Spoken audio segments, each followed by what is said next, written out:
कक्षा 7 की student finally आपका यहाँ विषय समाज विज्ञान का अर्धवार्षिक परीक्षा 7/2/24/25 पे लिख के आ चुके हैं। आप लोग बहुत सारे यहाँ पर कमेंट आए थे कि समाज विज्ञान पे लाओ, तो फाइनली आपका पेपर आ चुका है। और साथ ही आपको पेपर देने से पहले यहाँ पर इस पेपर पूरा आपको याद करना है, ठीक है। और आप वीडियो को आप लाइक कर लीजिएगा और चैनल को सब्सक्राइब कर लीजिए, ठीक है। और इस वीडियो को आपको अपने यहाँ पर 200 तक भी शेयर कर देना है, जिससे वो भी आपके यहाँ पर, ठीक है, समाज विज्ञान पेपर में 60 नंबर लेके आ सकें, ठीक है।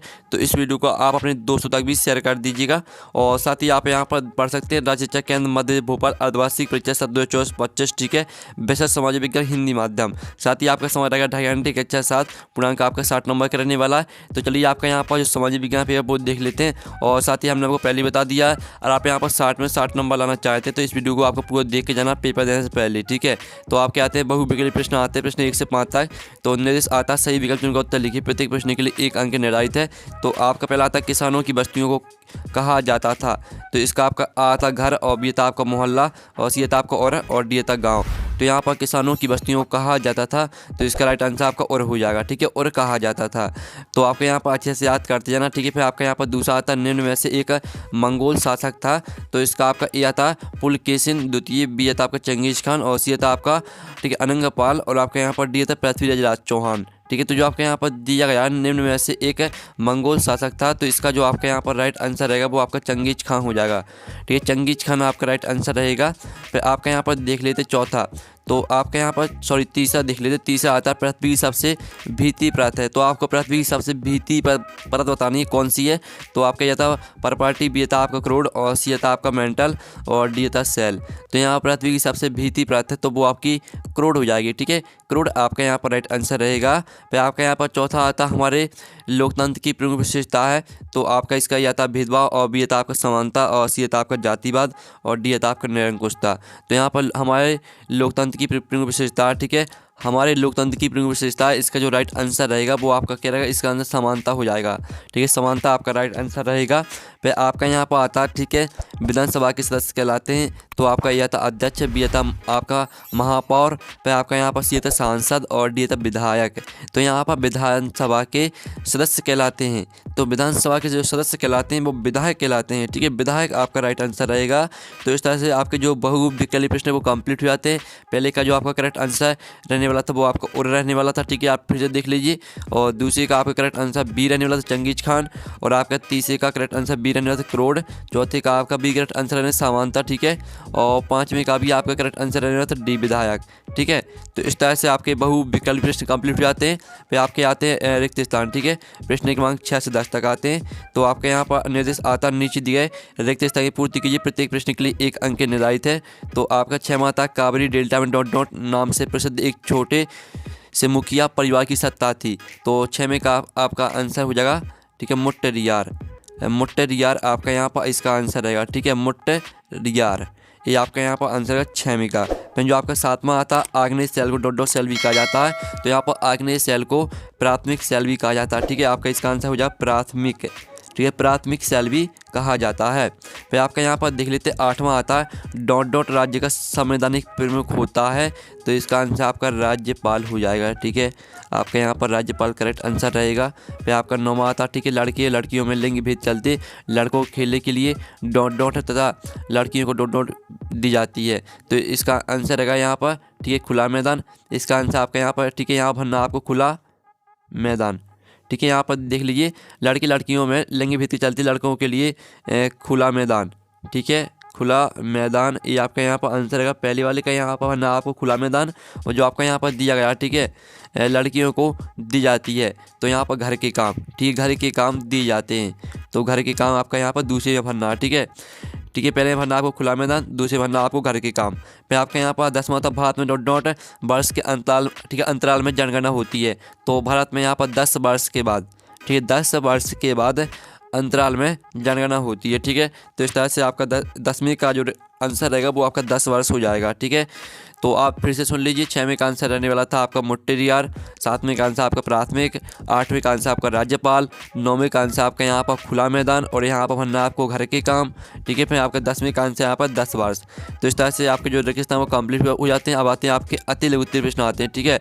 तो आप यहाँ पर देख लीजिएगा निर्देश आता नीचे दिए प्रश्न का उत्तर 1 है, शब्द वाक्य में लिखिए, प्रत्येक प्रश्न के लिए 2 अंक निर्धारित है। तो आपका यहाँ पर 11वां आता चोल वंश द्वारा सत्ता किस प्रकार प्राप्त की गई गई थी। 12वां था कुतुब मीनार की दीवारों पर उत्कीर्ण अभिलेख किस भाषा में है। फिर आपका 13वां था वर्तमान राज्यों के आधार पर करोड़ कौन जनजाति के लोग किन राज्यों में निवासरत हैं। फिर आपका यहाँ पर आता है 14वां ठंडी व गर्म महासागरीय जल धाराओं के नाम लिखिए। ठीक है, तो स्टूडेंट अब चलिए आपका यहाँ 15वां क्वेश्चन देख लेते हैं। तो स्टूडेंट 15वां क्वेश्चन आपका आता है, ठीक है, रोजा मार्क्स कौन थी। मैं आपको 16वां आता है, सुल्ताना का स्वप्न कहानी किसके द्वारा लिखी गई।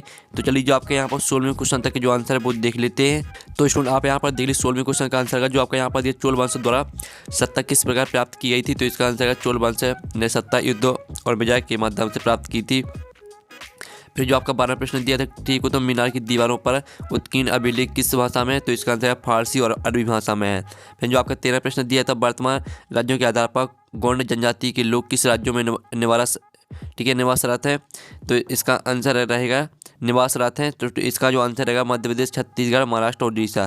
फिर आपको जो यहाँ पर 14वां क्वेश्चन दिया था, ठंडी व गर्म महासागरीय जलधाराओं के नाम लिखी। तो इसका आंसर रहेगा ठंडी जलधारा आपकी कनारी और लेब्राडोर हो जाएगी, ठीक है, और गर्म जलधारा आपकी गल्फ स्ट्रीम और क्यूरोसियो हो जाएंगी, ठीक है। और 15वें प्रश्न का आंसर देख लीजिए, आपका 15वें प्रश्न का आंसर दिया गया। और जो आपका 16वां प्रश्न दिया, सुल्ताना का स्वप्न कहानी किसके द्वारा लिखी गई। तो इसका आंसर रहेगा बेगम रुकैया द्वारा, ठीक है। तो इस तरह से आपका 16वें क्वेश्चन तक आंसर हो जाते हैं। अब स्टूडेंट आपके यहाँ पर लघु उत्तरीय प्रश्न आते हैं 17 से 22 तक।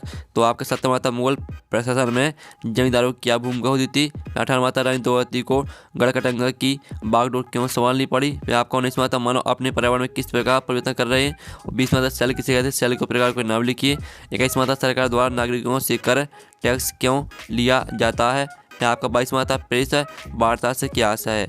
तो जो आपका 7वां क्वेश्चन है, ठीक है, 18वां, 19, 20, 21, 22 जो इनके आंसर वो देख लेते हैं। तो स्टूडेंट आप यहाँ पर देख लीजिए, आपका यहाँ पर 7वें प्रश्न का जो दिया था, मुगल प्रशासन में जमींदारों की क्या भूमिका होती थी। तो इसका आंसर है जमींदार मुगल प्रशासन में एकत्र करते थे और स्थानीय शासन में मदद करते थे। वे सैनिक उपलब्ध कराते और साम्राज्य के लिए कृषि व्यवस्था बना रखते थे, ठीक है। फिर आप 18वें प्रश्न का आंसर देख लीजिए, जो आपका दिया था, रानी द्रौपदी को गढ़कटंगा की बागडोर क्यों संभालनी पड़ी। तो ये आपका 18वें क्वेश्चन का आंसर। और साथ ही आप यहाँ पर देख लीजिए, जो आपको 19वां क्वेश्चन दिया था, मानव अपने पर्यावरण में किस प्रकार परिवर्तन कर रहे हैं। तो इसका आंसर है मानव पर्यावरण में औद्योगिकरण, वन की कटाई, शहरीकरण और जलवायु परिवर्तन के कारण प्राकृतिक संतुलन में बदलाव कर रहे हैं। फिर जो आपका 20वां क्वेश्चन दिया था, सेल किसे कहते हैं, सेल के आपको प्रकार के नाम लिखना था। तो यहाँ पर सेल परत भी ठोस परत होती है, इसके तीन प्रकार हैं, ठीक है, आग्नेय सेल, औषधि सेल और रूपांतरित सेल। ये आपका 20वें क्वेश्चन का आंसर रहेगा। फिर जो आपका 21वां क्वेश्चन दिया था, ठीक है, और 22वें क्वेश्चन दोनों के आंसर आप यहाँ पर देख लीजिएगा। अब स्टूडेंट आपके यहाँ पर दिए उत्तरीय प्रश्न आते हैं 23-26 तक। तो 23वां था, मध्यकाल के इतिहास को जानने हेतु स्रोतों के बारे में लिखी। 24वां था, भूकंप से बचाव की तैयारी के संबंध में लिखिए। मैं 25वां आता, पवन किसे कहते हैं, पवन को मुख्यतः कितनी प्रकारों में विभाजित किया गया, उनका वर्णन कीजिए। और आपके यहाँ पर 26वां था, घरेलू काम करने वाली महिला मिलानी ने अपने अनुभव में किन बातों को बताया, ठीक है। तो जो आपका 23वां प्रश्न है, 24वां, 25, 26वां जो इनके आंसर है वो देख लेते हैं। तो स्टूडेंट आप यहाँ पर देख लीजिए, आपका 23वां क्वेश्चन दिया था, मध्यकाल के इतिहास को जानने हेतु स्रोतों के बारे में लिखिए। तो ये आपका यहाँ पर 23वें क्वेश्चन का आंसर। और आपका जो यहाँ पर 24वां क्वेश्चन दिया था, भूकंप से बचाव की तैयारी के संबंध में लेख लिखिए। तो भूकंप के बचाव के लिए निम्नलिखित तैयारी करनी चाहिए, ठीक है, मजबूत और भूकंप रोधी भवन निर्माण, प्राथमिक उपचार किट और खाद्य सामग्री का संग्रह, अभ्यास और जागरूकता अभियान, आपातकालीन निकासी योजना बनाना और खुले स्थानों की पहचान करना। और फिर आप यहाँ पर दिल्ली 25वां क्वेश्चन दिया था, पवन किससे कहते हैं, पवनों की मुख्यतः कितने प्रकारों में विभाजित किया गया, उनका वर्णन कीजिएगा। तो ये आपका 25वें क्वेश्चन का आंसर दिया, पूरा आपको याद करना है। और आपका ये 26वें क्वेश्चन का आंसर, ठीक है। इस तरह से जो आपका पेपर पूरा कंप्लीट करा दिया विद सॉल्यूशन सहित है। और पेपर का PDF डाउनलोड करना चाहते हैं तो लिंक वीडियो के डिस्क्रिप्शन दी गई, तो आप वहाँ से पेपर का PDF डाउनलोड कर सकते हैं। तो हम नेक्स्ट वीडियो में, थैंक्स फॉर वॉचिंग।